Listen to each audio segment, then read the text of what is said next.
Então, você não está mais no ensino médio, nem no fundamental, e precisa mudar sua maneira de pensar com relação aos trabalhos que você faz, os trabalhos acadêmicos. É isso mesmo.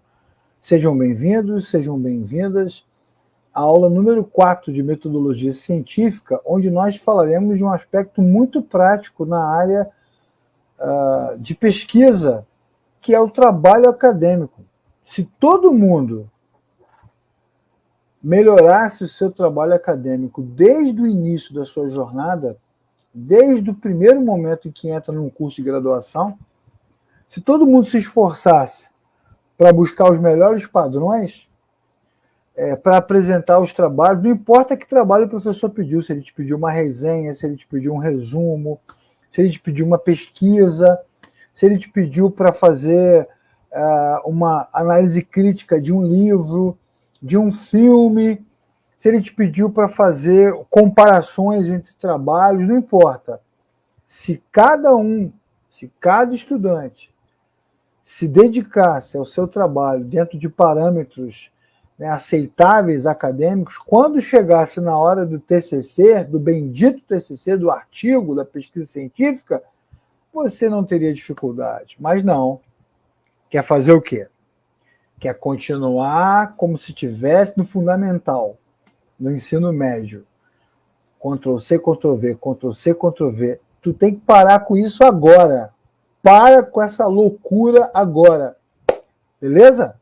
E vamos estudar. Vamos aprender, vamos melhorar.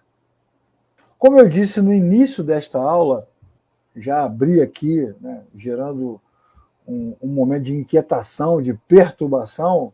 Uma das coisas que dificulta qualquer projeto de pesquisa é a falta de padronização.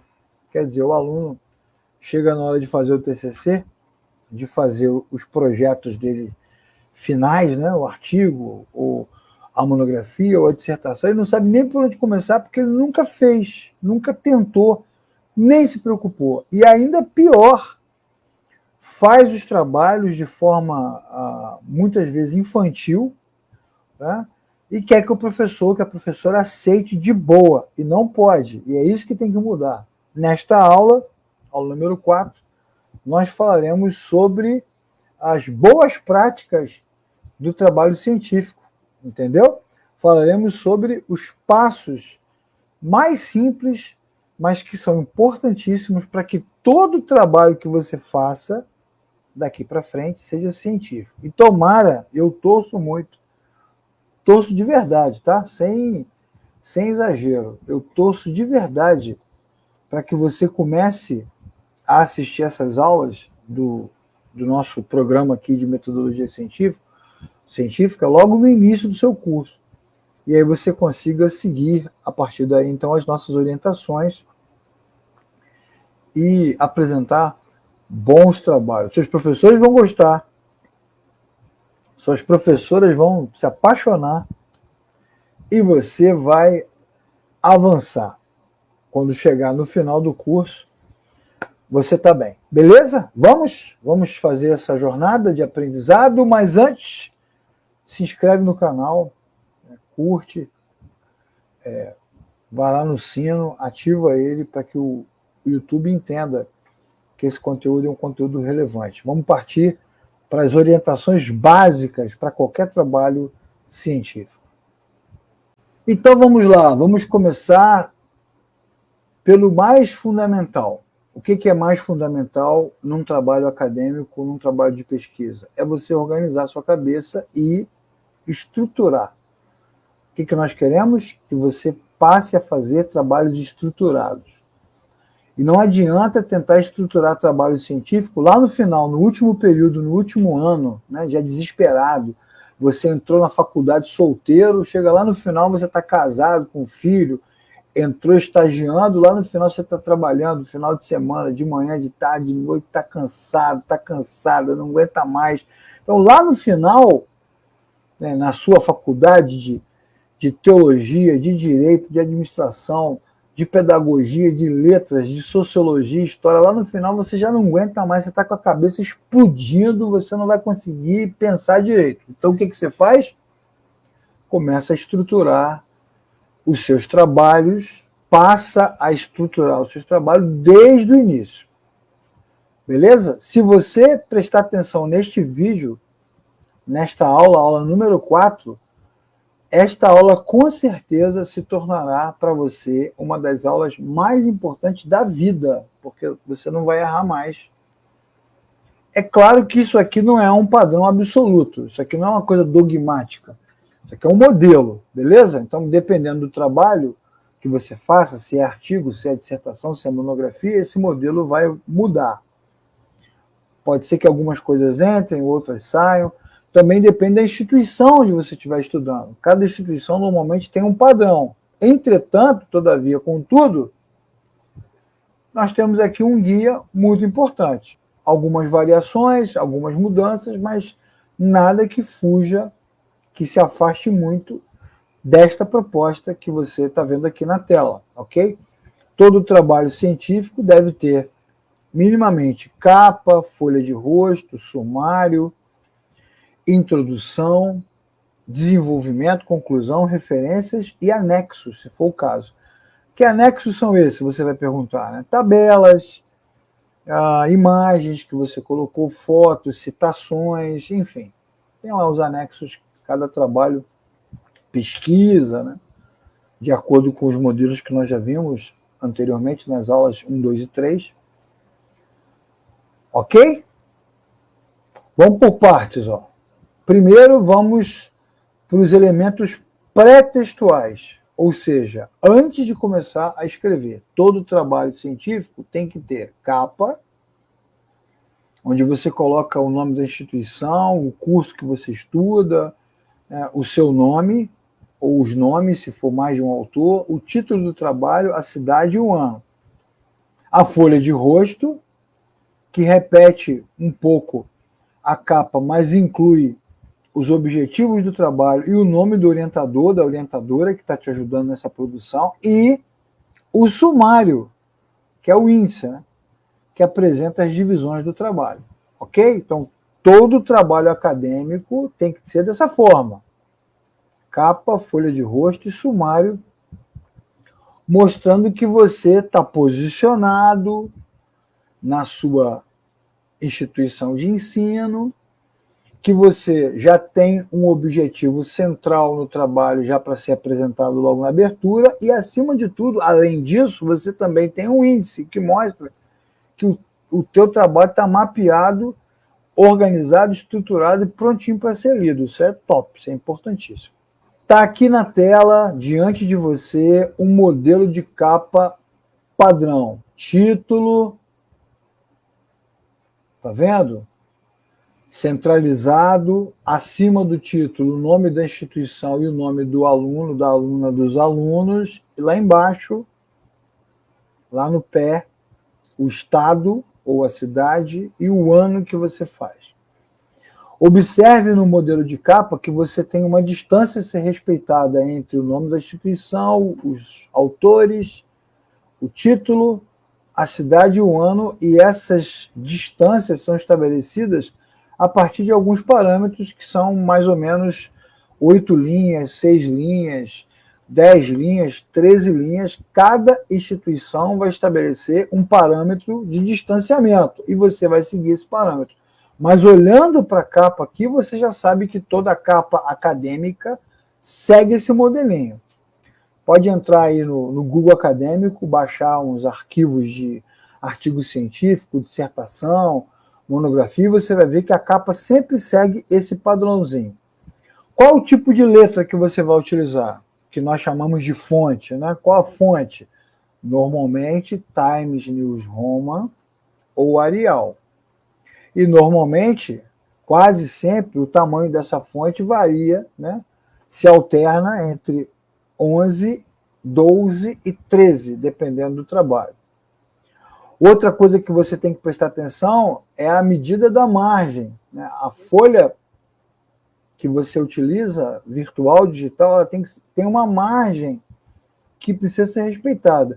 Margem superior, margem inferior, margem à direita e margem à esquerda. A margem normalmente superior e à esquerda quase sempre tem 3 centímetros. E a margem inferior e a margem da direita quase sempre tem 2 centímetros. Tudo centralizado e o espaçamento entre linhas de 1,5. Ok? Tudo centralizado e o espaçamento entre linhas de 1,5. Tem um padrãozinho. Você fez o padrão, esse padrão vai servir para todos os seus trabalhos daqui para frente. E aí você poderia dizer, mas professor, para que isso? Eu não poderia fazer uma capa diferente? Não, não poderia. E o ponto principal tem a ver com a padronização. Você lembra das aulas anteriores, 1, 2 e 3?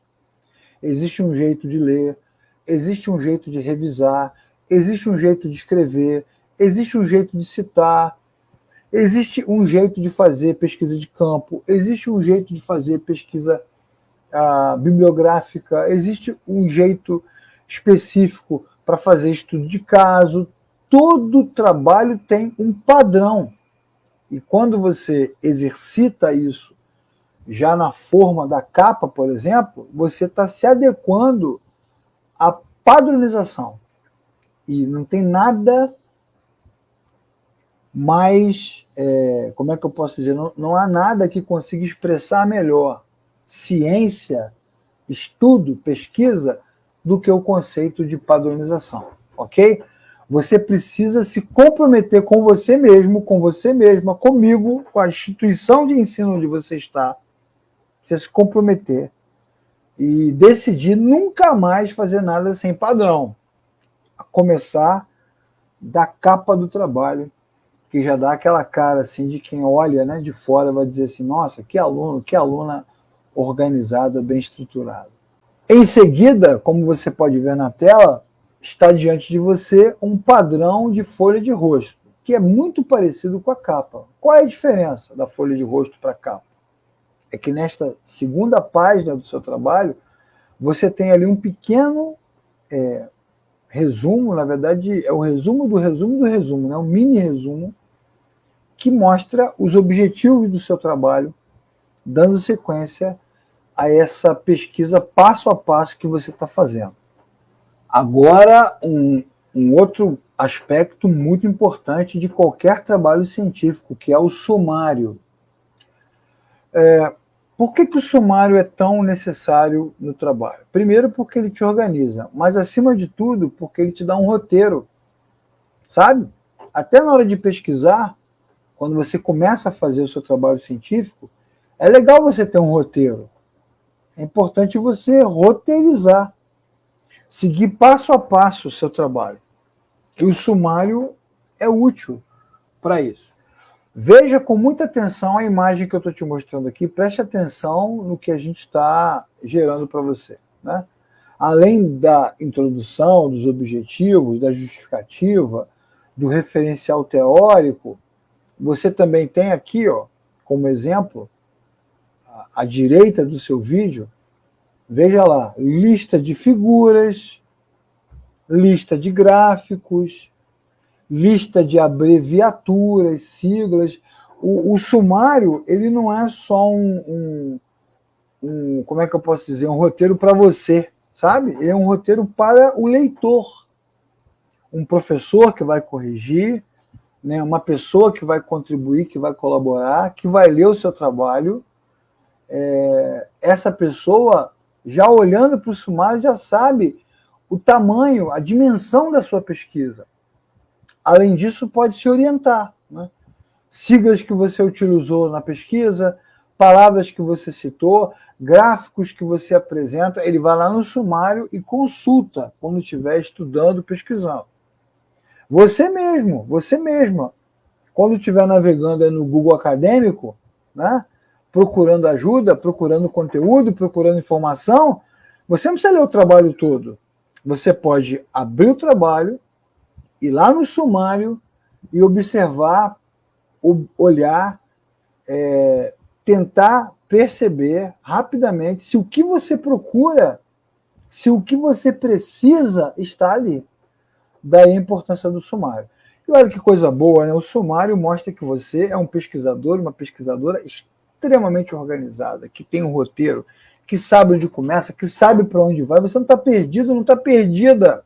Muito bem, muito bem. Agora vamos para os elementos textuais, o corpo de todo o trabalho científico. Olha o que eu estou te dizendo. Este momento, esta tela, este ponto aqui da aula tem a ver com o corpo de todo o trabalho científico.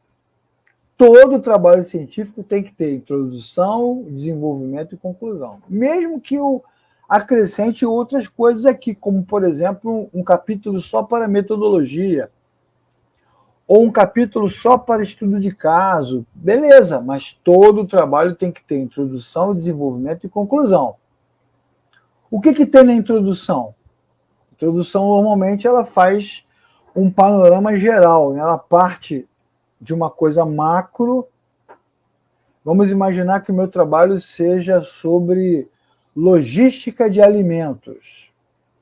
Estou trabalhando com administração, vou fazer um trabalho sobre logística de alimentos. Então, o que eu faço? Na minha introdução, eu vou falar sobre a logística no mundo, a importância da logística, o lugar de destaque que a logística conquistou nas organizações. Vou falar sobre cadeia de suprimento, vou falar sobre as empresas de alimento, como elas eram antes, como elas eram depois. Beleza, e faço uma introdução para dizer que hoje você não consegue mais se posicionar, nem ser competitivo, nem atender as demandas do mercado se você não tiver uma boa logística. Então você faz uma introdução, já citando autores, já fazendo citações acadêmicas, já mostrando que você está dominando e chamando para o desenvolvimento. Aí no desenvolvimento eu vou falar de tudo, o que é a logística, quando começou, como surgiu, né? Como ela se desenvolveu através das décadas, já no século XIX, século XX. Então eu venho desenvolvendo esse projeto.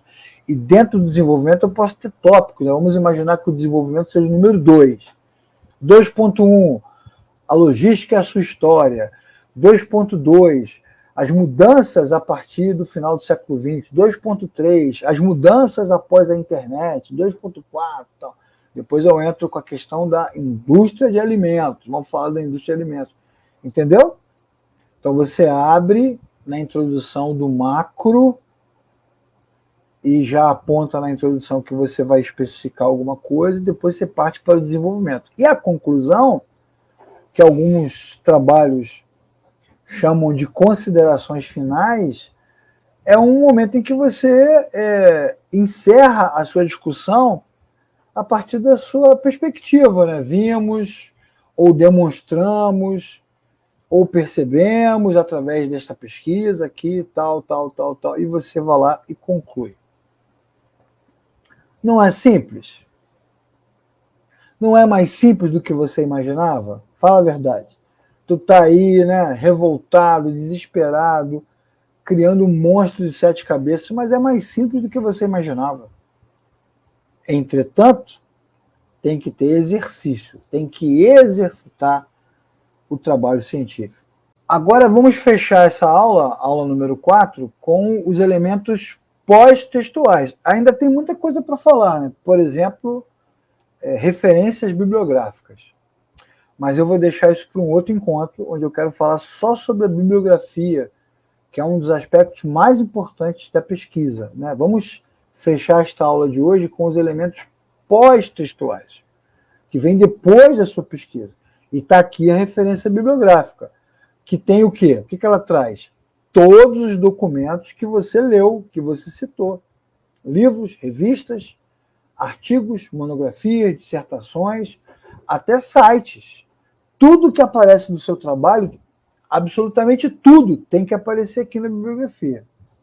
É bem comum, né, a gente que está há muito tempo nessa jornada, você pegar alguns trabalhos e tem uma bibliografia enorme, aí você pede para o aluno mostrar assim, onde é que está essa citação aqui? Ele não sabe, ela não sabe, porque na verdade só botou ali mesmo para figurar, né? Não pode.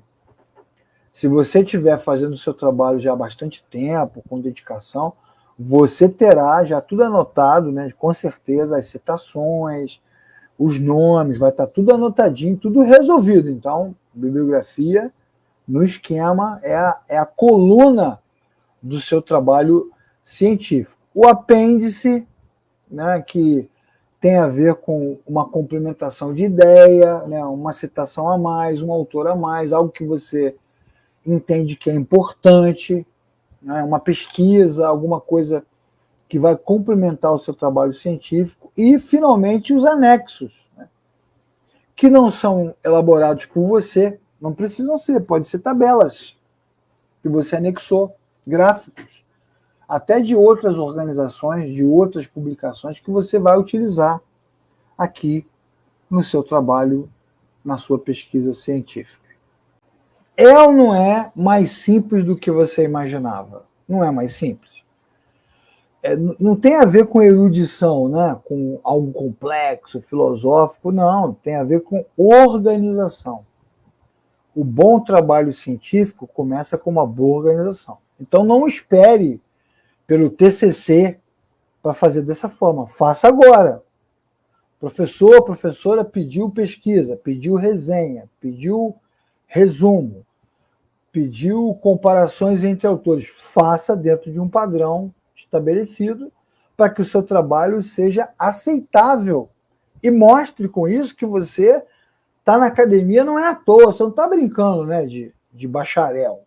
Você está se preparando para se tornar um pesquisador com boa aderência no mercado, com qualidade, que vai ser respeitado e vai ter seu lugar. Beleza? Aliás, eu falei aqui sobre resenha, resumo, nós teremos também um momento só para falar dessas coisas, tá bom? Por enquanto, eu quero que você, né, ao assistir essa aula, já se prepare para o seu próximo trabalho e siga o modelo. Vou te apresentar outros modelos depois, mas basicamente a importância do modelo consiste na proposta de organização mental e acadêmica. Você não está mais no ensino médio, nem no fundamental. Agora você está no mundo da ciência, no mundo da pesquisa, no mundo do bacharelado, no mundo da licenciatura. Então vamos juntos melhorar a nossa produção, fazer bons trabalhos. Joia?